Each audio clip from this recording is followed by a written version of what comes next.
की न्यूज, खबरों का सारथी। नमस्कार, मैं हूं मनोज मानस। हमारे स्पेशल बुलेटिन में आपका स्वागत है और सबसे पहले हम बात करेंगे विपक्ष पर वार बनेगी सरकार। प्रधानमंत्री नरेंद्र मोदी ने बिहार विधानसभा चुनाव को लेकर समस्तीपुर और बेगूसराय में जनसभा को संबोधित किया। दोनों जनसभाओं में उन्होंने राष्ट्रीय जनता दल और कांग्रेस पर जमकर हमला बोला, जंगल राज का कई बार जिक्र भी किया, साथ ही महागठबंधन पर भी खूब बातें की। उन्होंने कहा कि यह गठबंधन नहीं, लठबंधन है।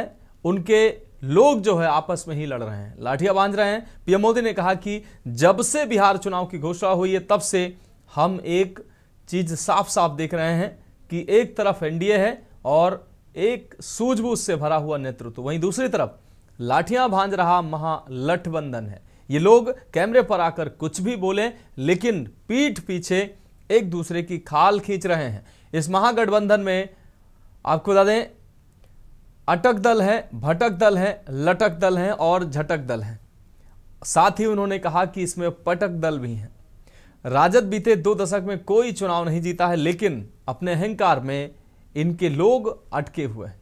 राजद ने झामुमो को इसी अहंकार में झटक दिया है। बिहार में कांग्रेस को पटक दिया, बीआईपी को भटका दिया और वाम दल को अटका दिया। तो प्रधानमंत्री आज जमकर विपक्षियों पर हमलावर नजर आए और आप जुमलों के माध्यम से कांग्रेस पर, आरजेडी पर निशाना साधा और जंगल राज की याद भी दिलाई कि किस तरीके से 1990 से 2005 के बीच का जो शासनकाल था उसका जिक्र उन्होंने किया और साथ ही बिहार की जनता को असीम प्यार देने के लिए शुक्रिया अदा किया, क्योंकि प्रधानमंत्री की आज की रैली में अपार भीड़ थी। उन्होंने कहा कि त्योहारी समय पर अगर मैं गुजरात में होता तो गुजरात में भी शायद इतनी भीड़ मैं इकट्ठा नहीं कर पाता जितना त्योहारी समय में बेगूसराय, समस्तीपुर के लोग प्रधानमंत्री की इस रैली में पहुंचे थे। इसी रैली और रेला को देखकर प्रधानमंत्री ने यह प्रतिक्रिया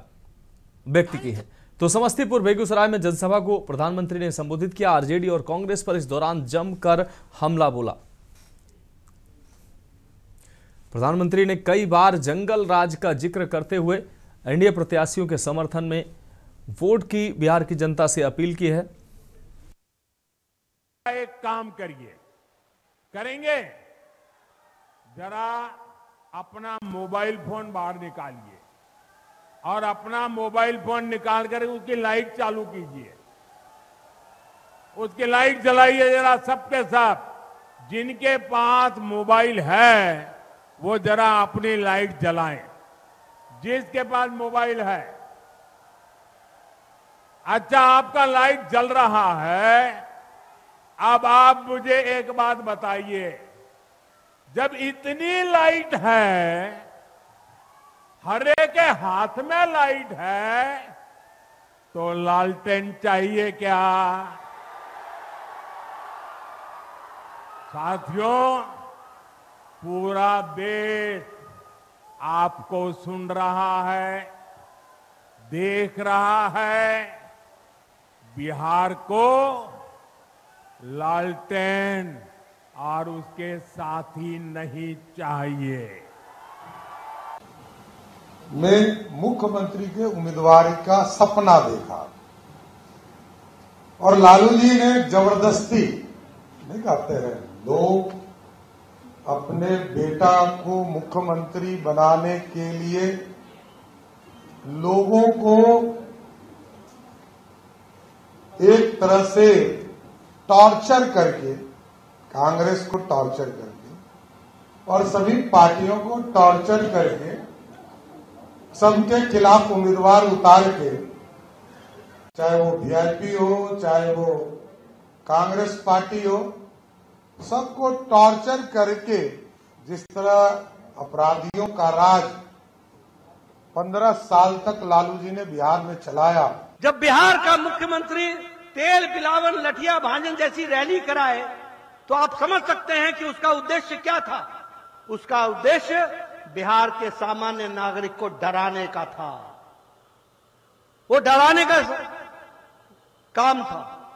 आज मुझे पता चला कि गहलोत साहब ने कहा है कि तेजस्वी हमारे नेता होंगे। अब कांग्रेस पार्टी के बारे में मैं क्या कहूं? हमारे प्रधानमंत्री जी ने कहा है कि कांग्रेस पार्टी तो परजीवी पार्टी है। ये परजीवी पार्टी है, क्षेत्रीय दलों की ताकत पर जीतती है और जिसके साथ चिपकती है उसी को चूस जाती है। तो इस खबर पर तमाम जानकारी के लिए, विशेष जानकारी के लिए हमारे विशेष संवाददाता अखिलेश सिंह जी दिल्ली से हमारे साथ जुड़े हुए हैं। अखिलेश जी, आज प्रधानमंत्री समस्तीपुर और बेगूसराय की जनसभा को संबोधित करने पहुंचे थे। इस दौरान महागठबंधन पर जमकर बरसे, उन्होंने उसको लठबंधन करार दिया। जंगल राज का जिक्र प्रधानमंत्री ने किया, साथ ही महागठबंधन में अटक दल, भटक दल, लटक दल, झटक दल और पटक दल जैसे तमाम शब्दों का इस्तेमाल करते हुए जमकर निशाना साधा। क्या कुछ अहम अपडेट इस खबर पर देंगे? देखिए, प्रधानमंत्री ने आज अपने चुनाव प्रचार के अभियान की शुरुआत बिहार की 2 ऐसी सीटों से किया जिसे समस्तीपुर और बेगूसराय कहेंगे। और इन दोनों सीटों पर जब प्रधानमंत्री ने अपने चुनाव प्रचार अभियान की आज से शुरुआत की तो इसमें सबसे पहले उनके निशाने पर महागठबंधन था। और महागठबंधन में भी सबसे बड़ा निशाने पर जो रहा है वो आरजेडी रहा। चाहे आरजेडी के नेता के तौर पर, मुख्यमंत्री के चेहरे के तौर पर आरजेडी के तरफ से पेश किए गए तेजस्वी यादव हों या फिर पुराना लालू सरकार के समय का, पूरा सरकार के समय का जो गतिविधियां रही उनको निशाने पर लेकर प्रधानमंत्री नरेंद्र मोदी ने जंगल राज की संज्ञा दी। और खासकर युवाओं को कहा कि जो आरजेडी की लालटेन है, लालटेन को आपको क्या जरूरत, जब आपके हाथ में मोबाइल है, मोबाइल की लाइट जलाइए और सब कुछ देख लीजिए, तो फिर आपको लालटेन की क्या जरूरत। यानी आरजेडी का जो चुनाव चिन्ह है वो विधानसभा चुनाव के प्रत्याशियों को लालटेन है, तो उसमें लालटेन को भी निशाना साधते हुए उन्होंने कहा कि इसकी जरूरत नहीं है, इसलिए आपको मोबाइल की लाइट से काम चलाना है, लालटेन से नहीं, इसको पूरी तरह से बुझा देना है। दूसरा सबसे बड़ा एक और कहा कि जब आपके हाथ में मोबाइल है तो फिर आपको 1 कप चाय से सस्ते में 1 GB डेटा मिल जाता है। और उन्होंने इसका उदाहरण दिया कि उससे आप लोग रील्स बनाते हैं, समाचार देखते हैं, सारी चीजें देखते हैं जिससे आप देश दुनिया के बारे में जानते हैं। और खासकर कहा कि इसी डेटा से आप एनडीए सरकार ने जो देश में काम किए हैं, जो बिहार में काम किए हैं, उनके बारे में भी आपको इसी से पता चलता है। तो ये कहा जा सकता है कि महागठबंधन पर लगातार कई तरह से निशाना होता है, चाहे उसके सहयोगी दल हैं, चाहे कांग्रेस हो, चाहे बीआईपी हो, चाहे लेफ्ट पार्टियां हो, सभी को उन्होंने डायरेक्ट इनडायरेक्ट तरीके से निशाना बनाया। और खासकर भारतीय जनता पार्टी और एनडीए के प्रत्याशियों को जिताने के लिए अपील की। और उन्होंने कहा कि जिस प्रकार एनडीए ने अब तक देश और दूसरे राज्यों में डबल इंजन की सरकार ने विकास किया, इसमें और विकास होगा, इससे एनडीए के प्रत्याशी को जिताने की प्रधानमंत्री ने जो जोरदार तरीके से अपील भी की। हाँ बिल्कुल अखिलेश जी, इस तमाम जानकारी के लिए आपका बहुत बहुत शुक्रिया। तो कई बार प्रधानमंत्री ने जंगल राज का भी जिक्र किया और एनडीए उम्मीदवारों के पक्ष में बिहार की जनता से वोट की अपील की। उन्होंने कहा कि बिहार को लालटेन की क्या ज़रूरत है, जब खुद इतना प्रकाश लिए बिहार की जनता अपने मोबाइल में इतनी रोशनी लिए घूम रही है। आरजेडी और कांग्रेस पर इस दौरान प्रधानमंत्री जमकर बरसे। तो प्रधानमंत्री ने बिहार में चुनावी जनसभाओं की शुरुआत की है और चुनावी शंखनाद की शुरुआत समस्तीपुर और बेगूसराय से प्रधानमंत्री ने की है। और अब हम बात करेंगे पटेल जयंती कार्यक्रमों का हवाला। उत्तर प्रदेश के वरिष्ठ मंत्री सुरेश खन्ना ने आज एक प्रेस कॉन्फ्रेंस में सरदार वल्लभ भाई पटेल की 150वीं जयंती के उपलक्ष्य में होने वाले राष्ट्रीय कार्यक्रमों का विस्तृत ब्यौरा दिया। उन्होंने बताया कि प्रधानमंत्री नरेंद्र मोदी के विशेष निर्देश पर यह कार्यक्रम जो है राष्ट्रीय स्तर पर भव्य रूप से आयोजित किया जाएगा, जिसका मुख्य उद्देश्य राष्ट्रीय एकता और युवाओं में राष्ट्रीय कर्तव्य की भावना मजबूत करना है। मंत्री खन्ना ने घोषणा की है कि 31 अक्टूबर से 25 नवंबर तक पूरे प्रदेश भर में बड़े पैमाने पर जागरूकता अभियान चलाया जाएगा। 31 अक्टूबर से 25 नवंबर तक जिला स्तर पर हर संसदीय क्षेत्र में एकता पदयात्रा आयोजित की जाएगी। पदयात्रा के दौरान सरदार वल्लभ भाई पटेल के चित्र पर पुष्प अर्पित किए जाएंगे और ये आयोजन आत्मनिर्भर भारत के संदेश को भी आगे बढ़ाएगा। इन पदयात्राओं में विधायक, सांसद, जिला प्रशासन के अधिकारी, नवयुवक और बुजुर्ग सभी शामिल होंगे। पदयात्रा से पहले लोगों में जागरूकता पैदा करने के लिए स्कूलों में निबंध प्रतियोगिताएं आयोजित की जाएंगी। मंत्री सुरेश खन्ना ने सरदार पटेल के विराट व्यक्तित्व पर प्रकाश डालते हुए कहा कि उन्होंने आजादी से पहले ही देश के स्वरूप को तय कर दिया था। खन्ना ने कहा, सरदार वल्लभ भाई पटेल ने 562 रियासतों को एक करने का महान कार्य किया था। हिंदुस्तान का जो वर्तमान स्वरूप है वो केवल सरदार वल्लभ भाई पटेल के कारण है। उन्होंने ये भी उल्लेख किया है कि आज सरदार पटेल जीवित होते तो वो 150 वर्ष के होते। मंत्री ने स्पष्ट किया कि इस कार्यक्रम का मुख्य उद्देश्य राष्ट्रीय गौरव को बढ़ाना, युवाओं में एकता की भावना को मजबूत करना और उन्हें देश एवं समाज के प्रति उनके कर्तव्यों को याद दिलाना है। जो सबसे बड़ा शिल्पी रहा। और अश्विनी कुमार हमारे संवाददाता ज्यादा जानकारी के लिए हमारे साथ जुड़ गए हैं। अश्विनी, एकता पदयात्रा का मेगा प्लान सरदार पटेल की 150वीं जयंती को लेकर मंत्री सुरेश खन्ना ने प्रेस कॉन्फ्रेंस की और पूरे जो कार्यक्रम इस दौरान आयोजित होने हैं उसकी रूपरेखा इस प्रेस कॉन्फ्रेंस के माध्यम से उन्होंने पूरे प्लान को डिकोड किया। क्या कुछ अहम अपडेट इस खबर को लेकर?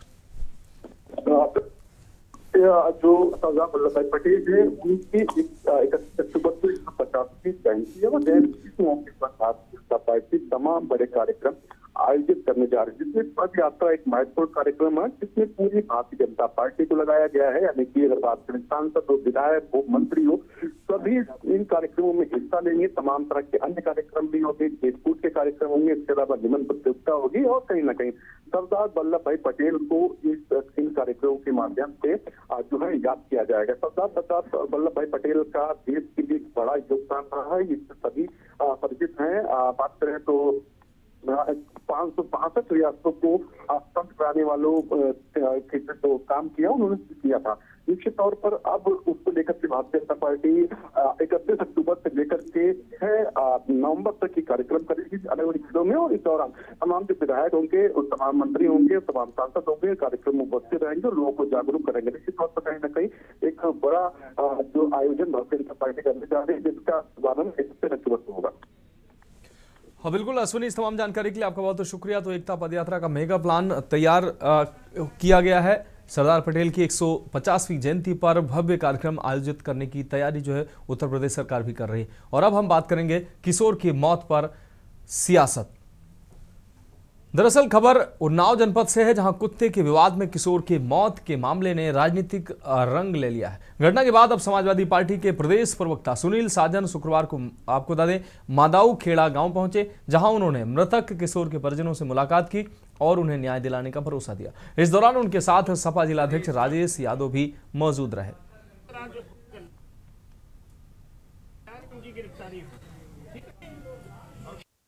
इस सरकार में कुत्ता महत्वपूर्ण हो गया। इंसान और इंसान का बच्चा वो अगर पिछड़ा है, दलित है, तो उसको जिस तरीके से हम लोगों ने सुना है, परिवार के लोगों ने जिस तरीके से आप बीती उस बेटे ने अपने परिवार में बताई, लोगों ने मारा है, पीटा है, लोगों ने पैर धुला के पानी पिलाया है, पैर छुआया है, थूक चटवाया है। इस तरीके की घटनाएं आखिर भाजपा सरकार में ही क्यों बढ़ा? और अब हम बात करेंगे अस्पताल की लापरवाही, महिला ने काटा प्लास्टर। खबर जालौन से है, जहां जालौन के सामुदायिक स्वास्थ्य केंद्र में एक महिला को तब बड़ा झटका लगा जब डॉक्टर ने उसका प्लास्टर काटने से इनकार कर दिया। मजबूर होकर उसने अस्पताल के बाहर ही अपनी स्कूटी पर बैठकर खुद ही कैंची से प्लास्टर काट दिया। ये पूरा मंजर वीडियो में कैद हो गया, जो अब सोशल मीडिया पर वायरल हो रहा है। वहीं सीएमओ ने इस मामले का संज्ञान लिया और जांच के आदेश दिए हैं। लेकिन सवाल बड़ा है, क्या सरकारी अस्पतालों में अब मरीजों को खुद ही इलाज करना पड़ेगा? ये तस्वीर कम से कम इसी बात को तस्दीक कर रही है कि किस तरीके से जो डॉक्टर हैं वो लापरवाही करते हैं, उसका खामियाजा कहीं ना कहीं लोगों को भुगतना पड़ता है। ये आप तस्वीर देख सकते हैं। एक महिला प्लास्टर काटने से किसने मना किया? डॉक्टर क्या कहा उन्होंने? यहाँ नहीं कटता है। फिर कहाँ कटेगा? आपने पूछा नहीं उनसे? वहीं कटवा जहाँ पहले चढ़वाया था। जालौन के सरकारी अस्पताल की लापरवाही आप साफ तौर पर देख सकते हैं। डॉक्टरों ने साफ इनकार कर दिया, महिला को इनकार करते हुए उसको वहां से जाने दिया और कहा कि आपने जहां से प्लास्टर बंधवाया वहीं जाकर इस प्लास्टर को कटवाइए। माजिद अरमान हमारे संवाददाता ज्यादा जानकारी के लिए हमारे साथ जुड़ गए हैं। माजिद, जालौन के सरकारी अस्पतालों में लापरवाही आए दिन ऐसी देखने को मिलती है। एक महिला जिसके पैर में प्लास्टर बंधा हुआ था वो अस्पताल पहुंचती है, डॉक्टरों से कहती है उसका प्लास्टर काट दें, लेकिन अस्पताल में डॉक्टर एक टका सा जवाब देते हैं कि यहां पर प्लास्टर नहीं कटेगा और महिला अपने हाथों से अस्पताल के बाहर आती है और अपने हाथों से प्लास्टर काटते हुए नजर आती है, जिसका वीडियो सामने आया है। अब क्या जालौन में मरीजों को खुद अपना इलाज करना पड़ेगा? आपको बता दें कि ये मामला जालौन के एक CHC हॉस्पिटल का है, जहां पर ये वीडियो वायरल हुआ है जिसमें एक महिला खुद जो है अपने आप से पलस्तर को काट रही है। इसी को लेकर, मामले को लेकर जब ये सारा मामला जब CMO के उसमें संज्ञान में आया तो उन्होंने बताया कि इसकी जांच की जाएगी, क्योंकि ये इस तरीके से पहला वीडियो वायरल नहीं हुआ है और ऐसे तमाम वीडियो इस तरीके से आए हैं जहां पर अस्पतालों की जो लापरवाही है वो काफी निकल कर सामने से आ रही है। जिले में चाहे वो उरेका हो या कालपी हो या जालौन हो, इस तरीके से तमाम ऐसे अस्पताल हैं जहां पर लोगों के साथ जो है बर्ताव भी अच्छा नहीं होता है और तमाम तरीके के उसमें जो है लापरवाही निकल कर आती है। और यही वजह रही कि होली के, ये दिवाली का दूसरा दिन था और दिवाली के बाद जिस तरीके से लोग भीड़ ज्यादा हो जाती है तो उसको वजह से कहीं ना कहीं डॉक्टर्स जो है उसको लापरवाही बरतते हुए या उस पर जो है काम में ढीला वाली करते हुए लोगों को वहां से भगा देते हैं। और लड़की जो है वो काफी दिन से परेशान थी और वो बार बार जो अस्पताल में आके पलस्तर के लिए डॉक्टर से गुहार कर रही थी, लेकिन डॉक्टर ने उसका जो है नहीं सुना और उन्होंने आखिरकार उसको वहां से भगा दिया और उसने जो है अपना रिक्शा गाड़ी में बैठ के वहीं पे जो है अपना पलस्तर खुलवा लिया, जिसको लेकर इसकी शिकायत की गई है। अब देखना ये कि इस पर क्या कार्रवाई की जाती है। आदेश। हाँ बिल्कुल, माजिद, इस तमाम जानकारी के लिए आपका बहुत शुक्रिया। तो जालौन के सरकारी अस्पताल में डॉक्टरों की लापरवाही साफ तौर पर सामने आई है। एक महिला को खुद अपने पैर का प्लास्टर काटना पड़ा क्योंकि डॉक्टरों ने प्लास्टर काटने से इनकार कर दिया। डॉक्टरों ने कहा कि यहाँ प्लास्टर नहीं कटता, आप जहाँ से प्लास्टर आपने बंधवाया है वहाँ पर जाके आप प्लास्टर कटवाइए। ये निश्चित रूप से लापरवाही कही जाएगी कि आखिर अस्पताल होते किस लिए हैं। अगर लोगों को खुद अगर अपना इलाज करना पड़ा तो फिर इन अस्पतालों में डॉक्टरों को बिठाने का क्या फ़ायदा और अस्पतालों में तमाम करोड़ों का खर्च करने का क्या फ़ायदा। और अब हम बात करेंगे बच्चे और दिव्यांग बेच रहे शराब। फिलहाल एक ब्रेक के लिए रुक रहे हैं, ब्रेक के बाद इस खास खबर पर हम बात करेंगे। आप देख रहे हैं सारथी। तो ब्रेक के बाद हमारे स्पेशल बुलेटिन में एक बार फिर से आपका स्वागत। हम बात कर रहे हैं बच्चे और दिव्यांग बेच रहे शराब। कन्नौज सदर कोतवाली क्षेत्र के आपको बता दें कपूरपुर कटरी गांव से एक बेहद ही शर्मनाक और असंवेदनशील मामला सामने आया है, जहां अवैध शराब बेचने वाले गिरोह चंद पैसों के लालच में मासूम बच्चों और दिव्यांग व्यक्तियों को इस्तेमाल कर रहे हैं। शराब माफिया खुलेआम बच्चों से शराब बिकवा रहे हैं। वहीं दिव्यांगों की ट्राईसाइकिल के पीछे बने बॉक्स का उपयोग भी शराब की तस्करी के लिए किया जा रहा है। वायरल हो रहे वीडियो में साफ देखा जा सकता है कि देसी शराब के पौवे हैं जो गलत तरीके से बेचे जा रहे हैं। सबसे चौंकाने वाली बात यह है कि दिव्यांगों को मिलने वाली ट्राईसाइकिलों को शराब ढोने का जरिया बना लिया गया है। ट्राईसाइकिल के पीछे बने बॉक्स में शराब भरकर उसकी बिक्री करवाई जा रही है। इस पूरे अवैध कारोबार का पर्दाफाश कुछ समाजसेवी संगठनों ने किया है, जिन्होंने इस घटना का वीडियो बनाकर सोशल मीडिया पर वायरल कर दिया। संगठनों ने स्थानीय प्रशासन से इस गंभीर मामले पर तुरंत संज्ञान लेने की मांग की है। वीडियो वायरल होने और इस घटना सामने आने के बावजूद खबर लिखे जाने तक स्थानीय अधिकारी इस मामले से अनजान बने हुए हैं। स्थानीय लोगों का कहना है कि अधिकारियों की निष्क्रियता के कारण ही अवैध शराब का यह धंधा खुलेआम फल फूल रहा है, जिससे बच्चों और कमजोर वर्ग के लोगों का भी शोषण हो रहा है। अमित मिश्रा हमारे संवाददाता ज्यादा जानकारी के लिए हमारे साथ जुड़ गए हैं। अमित, चंद पैसों के लिए दिव्यांगों को और मासूम बच्चों को उनका शोषण किया जा रहा है, उनसे शराब बिकवाई जा रही है, जिसका ये असंवेदनशील वीडियो सामने आया है। क्या है ये पूरा मामला? जी बिल्कुल, बता दें ये एक ऐसा मामला सामने आया है जिसमें कहीं ना कहीं यहाँ के स्थानीय प्रशासन की पूरी कार्यप्रणाली है जो है उसको खोल कर रख दिया है, क्योंकि त्योहारों का सीजन चल रहा है और एक समय होता है शराब की दुकानों का खुलने बंद होने का, और उसके बाद जब शराब लोगों को चाहिए होती है तो किस तरह से शराब को लेकर लोग बेचते हैं।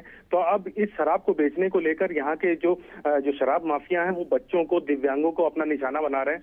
10 रुपए, 15 रुपए, 20 रुपए लालच देकर उनसे पौवे इस तरह के बिकवाए जा रहे हैं और दिव्यांगों की जो एक ट्राईसाइकिल होती है उसमें रखकर बिकवाए जा रहे हैं। तो कहीं ना कहीं ये बहुत ही खतरनाक चीज सामने आई है, क्योंकि बच्चों के भविष्य से खिलवाड़ भी कर रहे हैं। और जब यहाँ के स्थानीय प्रशासन आबकारी विभाग से बात करने की कोशिश की गई और उनको भी संज्ञान में दिलाया गया कि ऐसा मामला सामने आया है, तो उनके पास से भी बड़ा गैर जिम्मेदाराना जवाब सामने आया है कि जो लिखना है लिख दीजिए, हम इस मामले में कोई भी बात, सीधे सीधे बोला, मैं इस मामले में कोई भी चीज बोलने के लिए तैयार नहीं हूँ या कोई भी चीज आपको बताऊंगा नहीं, आपका जो मन है वो लिख दिए। इससे पहले भी एक मामला सामने आया था जहाँ पर 10 बजे के बाद 11 बजे, मतलब शराब बिकने का कोई समय नहीं है। 11 बजे आराम से कोई भी व्यक्ति जाता है, 10 रुपए, 15 रुपए, 20 रुपए में आराम से शराब ले लेता है। और जब आबकारी विभाग को इसकी जानकारी होती है तो उसके बाद भी उनका जो रवैया है वो ऐसे ढिलमुल चला करता है। यहीं एक ठेके का भी एक मामला सामने आया था, जहां पर भी इस तरह का ये मामला आया था। तो कहीं ना कहीं अब कन्नौज में ये जो शराब का खेल चल रहा है, ये बड़े पैमाने पर अब देखने को मिल रहा है। और इसमें मासूम बच्चे हुए, दिव्यांग हुए, ये सब अब निशाना बनाए जा रहे हैं। इनके भविष्य से खिलवाड़ खुलेआम हो रहा है, जो तस्वीरें अपने आप में बोल रही है। और समाज सेवी संगठन देखिए बच्चे के जेब से खुद निकाल रहे हैं कि शराब का पौवा, इसको मालूम नहीं होता होगा कि ये आखिर है क्या चीज है, उसके भविष्य पे क्या असर डालेगा।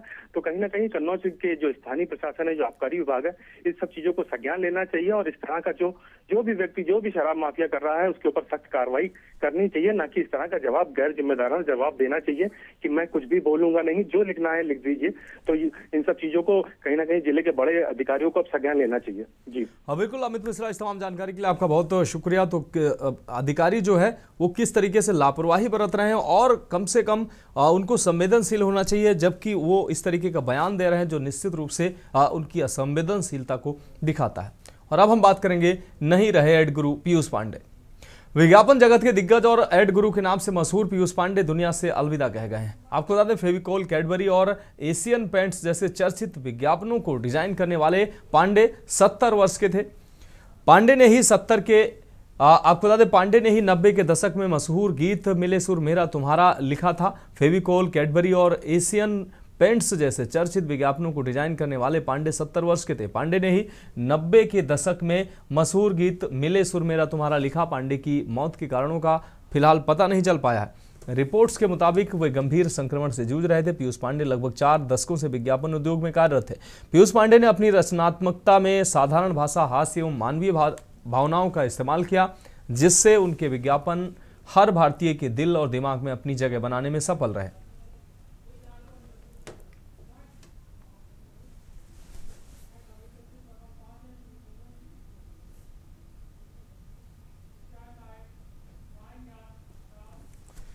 तो फिलहाल हमारे स्पेशल बुलेटिन में अभी के लिए मेरे साथ इतना ही। मुझे दीजिए इजाजत और आप देखते रहिए के न्यूज इंडिया। आप देख रहे हैं